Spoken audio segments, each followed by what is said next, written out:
L'armée américaine vient de perdre un troisième soldat en l'espace de 72 heures. Et pour ne pas entamer le moral des troupes, on parle d'une opération de désamorcement d'une bombe. Mais la question qui se pose, comment expliquer un scénario de désamorcement d'une bombe pendant qu'on ne parle pas encore d'opération au sol? À ce qui se sache, en Irak, les Iraniens n'ont pas des troupes au sol qui pourraient supposer avoir posé des bombes sur des bases américaines. En revanche, ce que l'on sait, c'est que tous ces 9 derniers jours, l'armée américaine a passé le temps à pilonner les positions iraniennes. Mais les Iraniens ne sont pas tout de même restés bras croisés. Il est rapporté des multiples représailles sur toutes les bases américaines dans la région du Golfe Persique, y compris les bases américaines situées en Irak.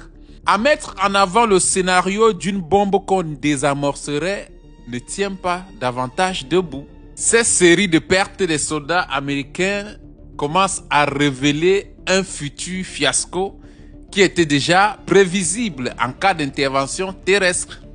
Il faut le rappeler qu'avec ceci, nettement le moral des troupes américaines pourrait se voir entamé et commencer à redouter une intervention terrestre parce que depuis longtemps, les Iraniens ne font que le répéter qu'ils attendent de pied ferme les États-Unis sur le sol iranien.